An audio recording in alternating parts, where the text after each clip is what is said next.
జాగృతి అధ్యక్షురాలు కవితకు సిబిఐ నోటీసులు ఇచ్చింది. హైకోర్టు సమన్లను ఇచ్చేందుకు అధికారులు కవిత నివాసానికి వచ్చారు. ఢిల్లీ మద్యం కేసులో రౌస్ ఎవెన్యూ కోర్టు కవితకు క్లీన్ చిట్ ఇచ్చింది. ఈ క్రమంలో సిబిఐ అధికారులు హైకోర్టులో అప్పీల్ చేశారు.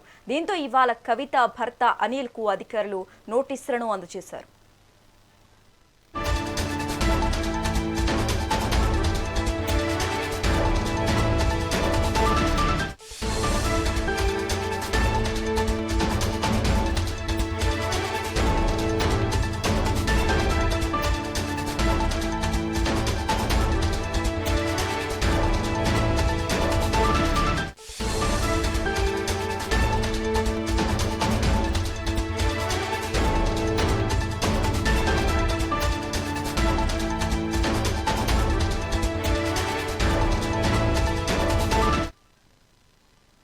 జాగృతి అధ్యక్షురాలు కవితకు సిబిఐ నోటీసులు ఇచ్చింది. హైకోర్టు సమన్లను ఇచ్చేందుకు అధికారులు కవిత నివాసానికి వచ్చారు.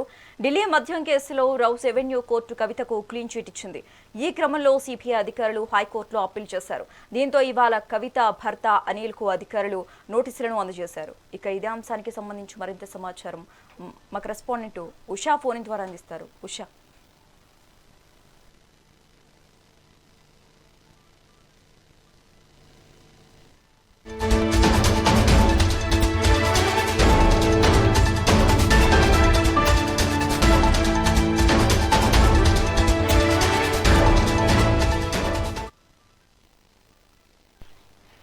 జాగృతి అధ్యక్షురాలు కవితకు సిబిఐ నోటీసులు ఇచ్చింది. హైకోర్టు సమన్లను ఇచ్చేందుకు అధికారులు కవిత నివాసానికి వచ్చారు. ఢిల్లీ మద్యం కేసులో రౌస్ ఎవెన్యూ కోర్టు కవితకు క్లీన్ చిట్ ఇచ్చింది. ఈ క్రమంలో సిబిఐ అధికారులు హైకోర్టులో అప్పీల్ చేశారు. దీంతో ఇవాళ కవిత భర్త అనిల్ కు అధికారులు నోటీసులను అందజేశారు. ఇక ఇదే అంశానికి సంబంధించి మరింత సమాచారం మా కరెస్పాండెంట్ ఉషా ఫోన్ ద్వారా అందిస్తారు. ఉషా,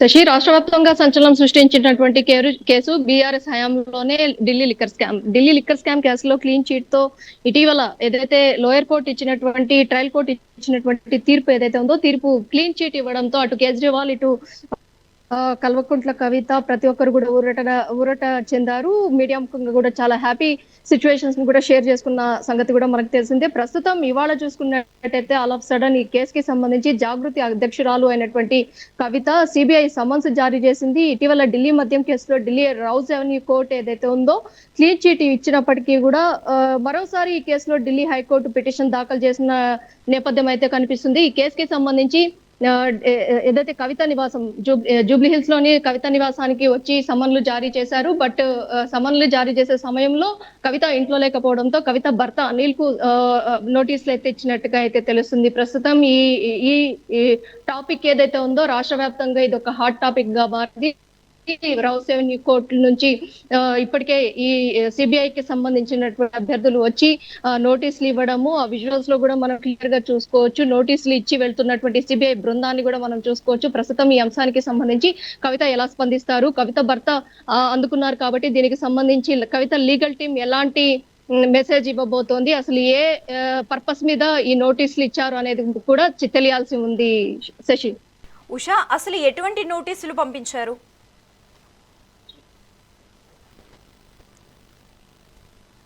ప్రస్తుతం ఈ అంశానికి సంబంధించి ఇప్పటి వరకు కూడా కవిత వ్యక్తిగత అడ్వకేట్స్ ఎవరైతే ఉన్నారో వారు రివీల్ చేస్తే గానీ ఈ అంశానికి సంబంధించి అఫీషియల్ గా తెలిసే అవకాశం లేదు. ప్రస్తుతం సిబిఐ అధికారులు ఎందుకు వచ్చారు, సిబిఐ అధికారులు ఆల్ ఆఫ్ సడన్ ఏదైతే లిక్కర్ స్కామ్ లో దాదాపు 7 ఏళ్లు గడుస్తున్నటువంటి కేసు, ఈ కేసుకి సంబంధించి కవిత దాదాపు 5 నెలల పైచులకు జైలు జీవితాన్ని కూడా తిహార్ జైలు అనుభవించి వచ్చారు. అనంతరం బీఆర్ఎస్ పార్టీలో ఎమ్మెల్సీ పదవిని కూడా ఇటీవలే లో కూడా ఎమ్మెల్సీ పదవికి కూడా రాజీనామా చేశారు. జాగృతి పేరుతో జాగృతి అధ్యక్షురాలుగా ఇప్పటికే చాలా చోట్ల కూడా పర్యటిస్తున్న నేపథ్యము, ప్రజా సమస్యల మీద ప్రతి ఒక్క చోట కూడా తన గళం విప్పుతున్నటువంటి ఈ విధంగా తన ఏదైతే అనంతరం జైలు జీవితం అనంతరము ఎమ్మెల్యే పదవికి రాజీనామా బీఆర్ఎస్ పార్టీ తరఫున రాజీనామా చేస్తాము. తన ఏదైతే తన అడుగులు వేసుకుంటూ వెళ్తున్న నేపథ్యంలోనే ఆల్ ఆఫ్ సడన్ ఈ కేసుకి సంబంధించి ఏదైతే ఢిల్లీ లిక్కర్ స్కామ్ కి సంబంధించి లోయర్ కోర్టు ట్రయల్ కోర్టు ఏదైతే ఉందో తనకి క్లీన్ నోటీసులు కూడా పంపించింది. అనంతరం తను చాలా వరకు కూడా ఈ కేసుకి సంబంధించి మీడియా ముఖంగా చాలా సామాజిక మాధ్యమాలన్నిట్లో కూడా తన ఆనందాన్ని వ్యక్తం చేసుకున్నారు. తన ఫ్యామిలీని, కిడ్స్ ఎవరైతే ఉన్నారో తన పిల్లల్ని వదిలి, దట్ ఎగ్జామినేషన్స్ టైంలోనే తన పిల్లల్ని వదిలి మరీ ఉన్న నేపథ్యాన్ని కూడా చెప్పుకుంటూ వచ్చారు. ఈ మొత్తం కూడా షేర్ చేసుకున్నటువంటి నేపథ్యంలో కవి భావోద్వేగానికి కూడా గురయ్యారు. ప్రస్తుతం ఈ అంశంలో కవిత ఏదైతే ఈ రోజు సిబిఐ అధికారులు మరోసారి తన ఇంటికి రావడంతో చాలా వరకు కూడా కవితకు సంబంధించినటువంటి జాగృతి అధ్యక్షులు కావచ్చు, జాగృతి కార్యకర్తలు కావచ్చు, చాలా వరకు కూడా కవిత నివాసానికి చేరుకుంటున్న నేపథ్యం కనిపిస్తుంది. అడ్వకేట్స్, కవిత వ్యక్తిగత అడ్వకేట్స్ మరి కాసేపట్లో ఈ అంశానికి సంబంధించి పూర్తి స్థాయిలో అయితే ఇన్ఫర్మేషన్ ఇచ్చే అవకాశం ఉన్నట్టుగా అయితే తెలుస్తుంది. శశి, ఉషా, మరి ఇప్పటికీ క్లీన్ చీట్ కూడా వచ్చింది. ఈసారైనా కానీ కేసు నిలబడుతుందంటారా?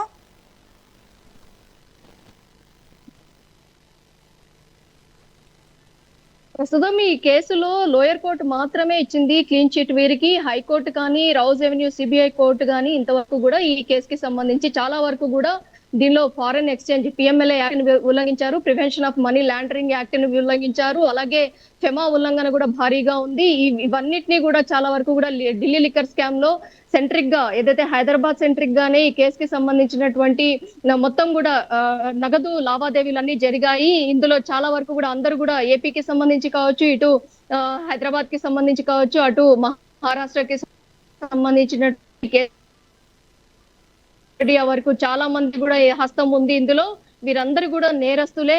నేరం లిక్కర్ స్కామ్ లో చాలా వరకు కూడా ధనార్జన కోసం కోణంలో టెండర్లకి సంబంధించి కావచ్చు, స్కామ్ లో ఎంతమంది పాత్ర ఉంది, ప్రధానంగా ప్రధాన సూత్రధారి కేజ్రీవాల్ కాగా మనీష్ సిసోడియా అలాగే చాలా ప్రధాన భూమి ఇందులో నిజాలు సిబిఐ తెలుస్తున్న నేపథ్యంలోనే ఈ కేసు ఏదైతే ప్రాసెసింగ్ లో ఉన్న నేపథ్యంలోనే ఈ కేసుకి సంబంధించి ఇప్పటి వరకు కూడా సిబిఐ కోర్టు అయితే ఇప్పటి వరకు కూడా క్లీన్ చిట్ ఇవ్వలేదు. కేవలం ట్రయల్ కోర్టు మాత్రమే దీనికి సంబంధించి క్లీన్ చిట్ ఇచ్చింది.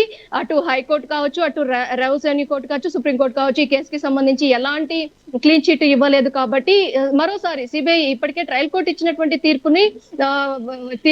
తీర్పుకి సంబంధించి కౌంటర్ అఫిడవిట్ కూడా దాఖలు చేసింది. కాబట్టి ఆ నేపథ్యంలోనే సిబిఐ వచ్చింది అన్న ఒక నానుడి కూడా వినిపిస్తోంది. కాబట్టి చూడాలి ఈ కేసుకి సంబంధించి సిబిఐ అధికారులు కవిత ఇంటికి వచ్చారా, అసలు ఏ నేపథ్యంలో వచ్చారు, ఢిల్లీ నుంచి సిబిఐ అధికారులు వచ్చారు అంటే ఒక లిక్కర్ స్కామ్ కి సంబంధించి కవిత ఇన్వాల్వ్ అయ్యారు కాబట్టి, కవిత ఆరోపణలు ఎదుర్కొంటున్నారు కాబట్టి కవిత ఇంటికి వచ్చి మరోసారి కూడా వస్తున్నాయి. Thanks for the updates Usha.